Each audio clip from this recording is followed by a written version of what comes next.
The aphorism, "to steal from one is plagiarism. To steal from many is research," embodies a keen observation about the nature of creativity, intellectual endeavor, and the ethical boundaries that define them. Wrapped in humor, it reflects a nuanced understanding of the often fine line between what constitutes an unethical appropriation of ideas, known as plagiarism, and the legitimate scholarly process of research, which involves synthesizing knowledge from numerous sources to forge new insights or discoveries.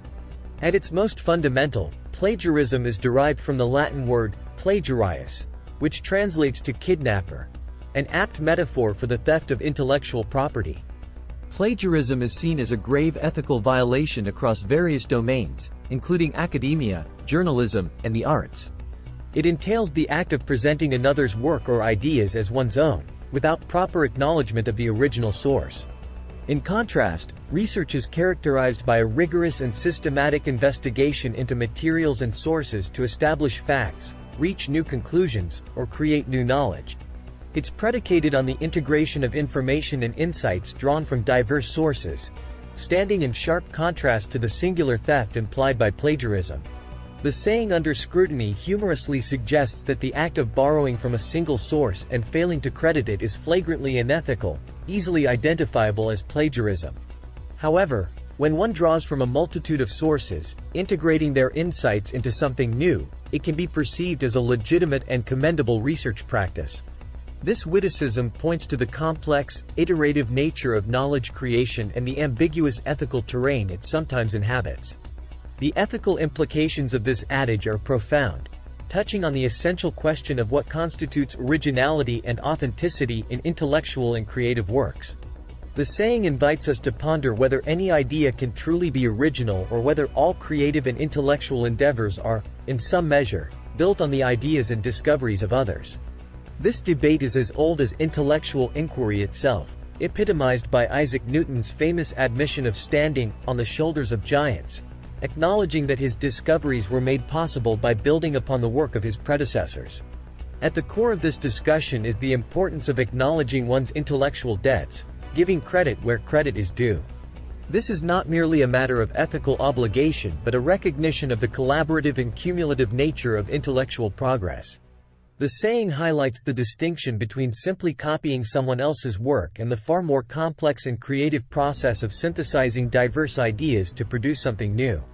This synthesis is the hallmark of genuine research and creativity, requiring not just the collection of information but its transformation through analysis, insight, and innovation. The process of research and creation, as suggested by the aphorism, is thus not a linear act of accumulation but a dynamic process of engagement with existing ideas. Researchers and creators act as conduits through which the myriad streams of past and present knowledge are channeled, mixed, and reborn in new forms. This process is inherently creative, involving critical thinking, pattern recognition, and the imaginative reconfiguration of existing ideas to reveal previously unseen connections or to forge new paradigms. This brings us to a critical reflection on the nature of creativity itself, as implied by the saying. Creativity is often romanticized as the production of something out of nothing, a view that overlooks the essential truth that all creative acts are dialogues with the past. Every new idea or work of art is a node in a vast network of influences, a mosaic of insights drawn from the wellspring of collective human endeavor. In recognizing this, the saying does not diminish the value of original thought but rather celebrates the depth and richness of the intellectual and creative processes. It acknowledges that the line between plagiarism and research is not merely one of quantity, the number of sources one draws from, but of quality, the transformation of those sources through the application of personal insight, critical thinking, and creative vision. In conclusion, the humor and apparent simplicity of the saying, "To steal from one is plagiarism. To steal from many is research," belies its deep insights into the ethics, processes, and nature of intellectual and creative work.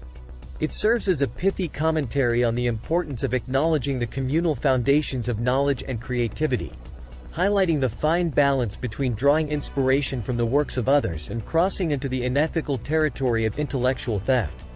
Through its playful critique, the adage encourages us to reflect on the essence of scholarly and creative endeavors, not the mere replication of existing ideas, but their transformation and expansion into new realms of understanding and expression.